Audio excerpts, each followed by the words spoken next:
Here we are at the Nebraska Safety Council, and we have upcoming OSHA general industry classes. Here we have Heather Vanover, our Vice President, and we just had a couple questions for you, Heather, so people can learn a little bit more about our upcoming classes. So first, what are some considerations people should make as they determine if a 10 or 30-hour class is the best fit for them? So looking at their current role and responsibilities, 10 and 30-hour courses are great for anyone wanting more information or knowledge about OSHA regulations, but also about managing safety and health in general and or leading. So a lot of times people say, I'm not responsible for safety or I'm not the manager of safety, but in any organization, it takes everyone to manage and lead safety. Everyone is responsible for their own safety. So anybody can be a leader. You don't have to have that formal title. So any role really, but when it comes to a 10-hour, we recommend supervisors of any area or department. If you're supervising or leading others, that is a great level to look at least the 10-hour, if not a higher level with the 30-hour.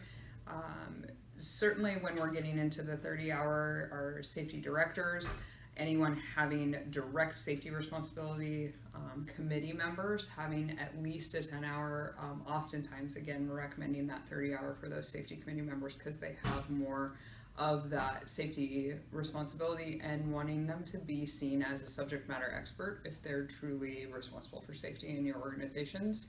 The higher level the position and the more expertise that you want them to have, the higher level the designation we would encourage. Okay, and from the Safety Council's perspective, we obviously have a lot of students coming through both our 10 and 30-hour classes. What has been some of the student feedback on the if someone's maybe say coming into the 30-hour? Have we ever really heard of anyone saying, oh gosh, that was a little bit too much?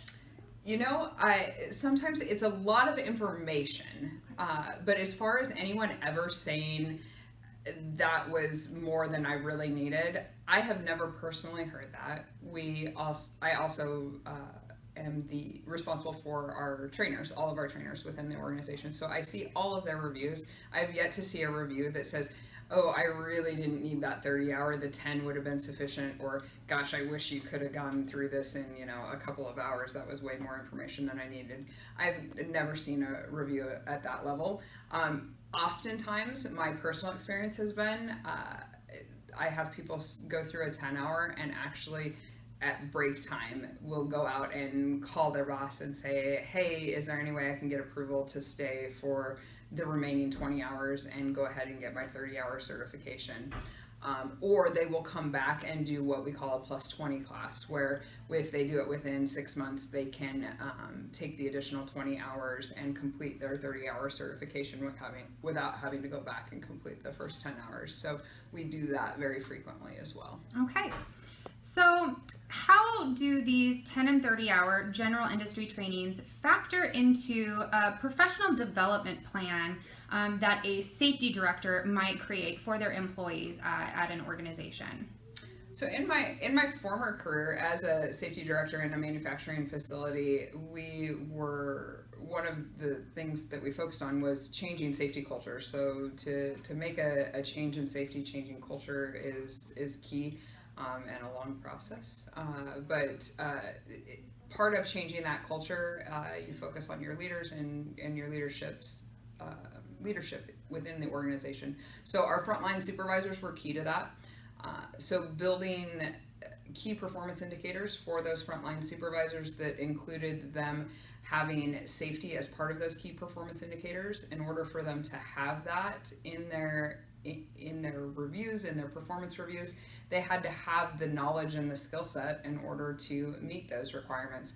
And so having an OSHA 10-hour training to be able to understand what it was, the expectation was for them, was critical, right to the point where as we progressed in our culture and continued to grow, the safety culture within the organization. It was a requirement for anyone that even wanted to put in for a promotion for a frontline supervisor position that they had to have an OSHA 30-hour certification before they could even apply for an internal promotion to a frontline supervisory role. Wow, obviously that culture really grew and developed quite a bit. Well, thank you so much for your time and input on the OSHA 10 and 30-hour general industry courses. We're very excited to have several of these classes in multiple locations across the state coming through this fall. So thanks everyone for your time. Thank you.